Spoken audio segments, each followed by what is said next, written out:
When you don't bow down. You know what the funny thing was about Shadrach, Meshach, and Abednego? I don't believe that they were made strong from the fire. I believe they were made strong in it.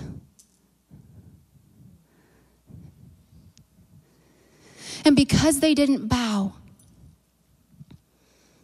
if you keep reading further, it says the very man that wanted to take their life because they refused to bow to him. See, the funny thing is about when God tells you to do something, you just do it.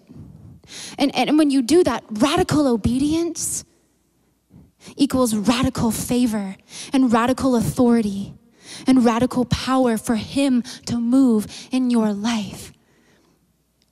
They were thrown, and because they wouldn't bow, his power was manifested through them. And King Nebuchadnezzar went from wanting to destroy them, and he appointed them.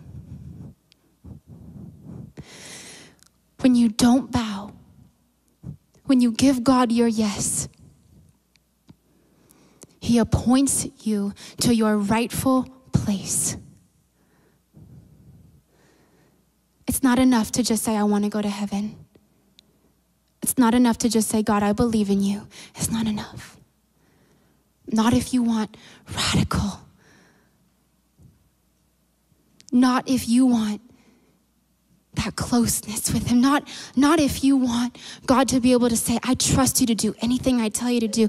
You know what I love about the story of Abraham, and I'm closing, is that when God asked him to sacrifice his son, and you got to understand, he'd waited for his son. It was the thing he wanted the most in his life. And God said, give it to me. I know you've waited. I know you struggled. I know you did this, but give it to me. I love Abraham's heart because I don't think it was that he necessarily knew that he wasn't going to have to sacrifice. It's that somehow he knew that God would pull through for him. Somehow he knew that something was going to happen. And God credited his faith as righteousness. Faith to say, God, I won't bow. Faith when everyone is against you. Faith when no one else is doing it. Faith when everybody is talking about you and calling you a hypocrite and making everyone think you're something you're not. Faith to say, God, I trust you anyway. Let them curse. It's been a good theme for me. Let them curse, God. You, it's all about you. It's all about the cross. Do you really believe in him? Is he your everything? Who do you bow to? Who is your king? Who is your king? Without him, we are nothing. And he loves you. He loved you that much. And he still loves you. But he wants everything. He wants your dreams, your hopes, your desires, your weaknesses, your everything.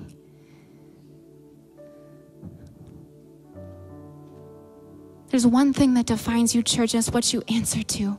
Who do you answer to?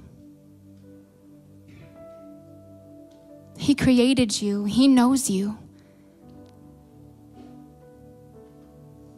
He wants every single part of you, and we have to count the cost. If it doesn't cost you anything, it is not worth anything. And he gave it all. He gave it all because he loves you that much and he wants you with him.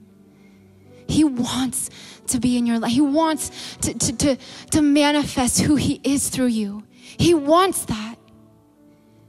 But it takes radical obedience of saying, no, I won't bow. The path is narrow, but when you do that, there is victory. See, his whole life was about victory. His birth was about victory. His life was about victory. His death was about victory. Everything he did was about victory. See, the devil thought that he won, didn't he? When he was being beaten, lashed, spit on, the devil thought, I've won. But what was happening was he was systematically taking every single tool he had out of his tool shed, and Jesus said, no, I won.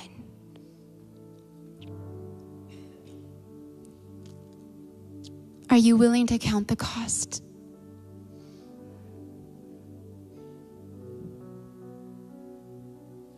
It will cost you everything. But it says he's able to do immeasurably more than you could ever ask or imagine.